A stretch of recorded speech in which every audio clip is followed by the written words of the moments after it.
BA प्रथम वर्ष राजनीति विज्ञान के विद्यार्थियों, आज मैं आपको बहुत ही महत्वपूर्ण विषय मनु के चिंतन का महत्व और देन के बारे में बताने जा रही हूँ।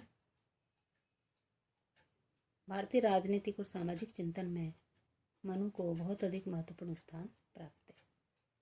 वे सर्वप्रथम विचारक थे जिन्होंने अराजकता का अंत करके शासन की प्रतिष्ठा पर बल दिया और शासक के गुणों की व्याख्या की। मनु का आदर्श शासक प्लेटो के दार्शनिक राजा से कम गुणवान नहीं है। मनु के चिंतन के महत्व और मनु के देन का उल्लेख हम निम्नलिखित रूपों में कर सकते हैं।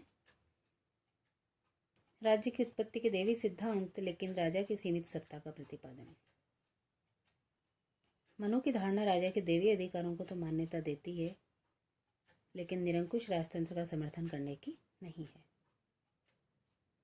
इस प्रकार मनु द्वारा प्रतिपादित राज्य के देवी उत्पत्ति की धारणा निरंकुश राजतंत्र का पथ प्रशस्त करने के बजाय राजा को धर्म और सदाचरण के नियमों में आबद्ध करने का साधन बन गई है। दूसरा, संप्रभुता, राजधर्म और राष्ट्रीयता जैसे प्रश्नों की विवेचना। मनु ने संप्रभुता, राजधर्म और राष्ट्रीयता जैसे आधुनिक प्रश्नों की उस समय विवेचना की थी जबकि पाश्चात्य दार्शनिक उनकी कल्पना भी नहीं कर सके थे। सामान्य प्रशासनिक व्यवस्था, कर व्यवस्था, न्यायिक प्रशासन, वैदेशिक नीतियों, दूत व्यवस्था, युद्ध की नैतिकता आदि के संबंध में मनु ने जिन नैतिक सिद्धांतों का प्रतिपादन किया वे इतने यथार्थ और उत्कृष्ट हैं। यदि आधुनिक राज्यों ने सिद्धांतों के आधार पर आचरण करें तो सच्चे अर्थ में लोक कल्याणकारी राज्य के आदर्श की प्राप्ति की जा सकती। तीसरा, मानव मात्र के कर्तव्यों और स्वधर्म पालन पर बल। मनु की एक देन ये है कि उन्होंने मानव मात्र के कर्तव्यों और स्वधर्म पालन पर बल दिया।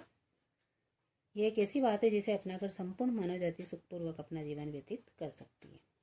पाश्चात्य जगत के प्रसिद्ध विधि शास्त्री जस्टिनियन ने एक बार गर्वपूर्वक कहा था कि उन्होंने एक ऐसी पद्धति का प्रतिपादन किया है जिसमें प्रत्येक व्यक्ति को उसके अधिकार प्राप्त हो सकेंगे।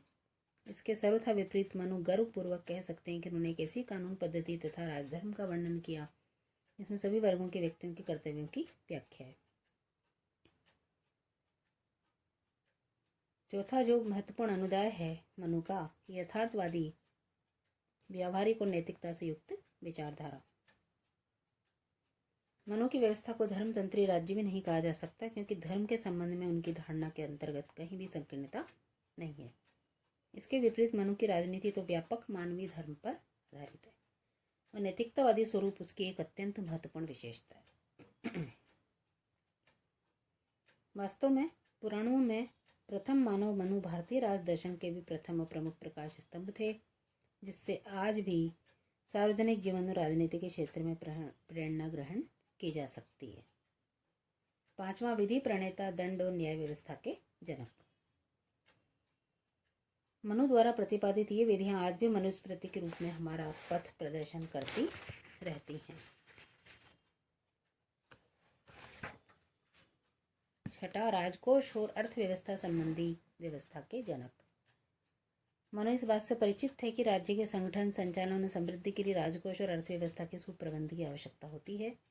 मनु कर व्यवस्था के संबंध में प्रजा रक्षण के सिद्धांत और अधिक कर निषेध सिद्धांत का प्रतिपादन करते हैं, जो आज भी अपना बहुत अधिक महत्व रखते हैं। सातवां, अंतर्राष्ट्रीय राजनीति संबंधी विचारों का प्रतिपादन। अंतर्राष्ट्रीय राजनीति संबंधी मनु के विचार भी अपने समय से बहुत आगे प्रतीत होते हैं।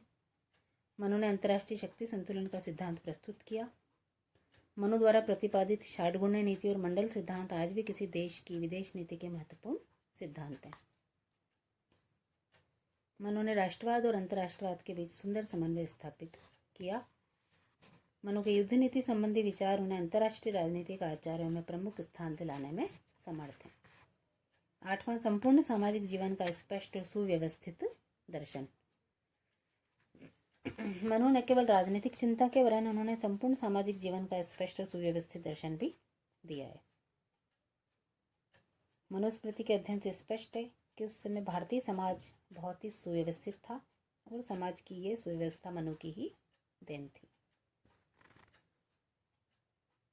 तो मनु के चिंतन की व्यापकता और उसके महत्व को स्पष्ट करते हुए डॉक्टर केवल मोटवानी के शब्दों में कहा जा सकता है कि मनु किसी एक राष्ट्रीय जाति के नहीं होकर संपूर्ण विश्व के हैं।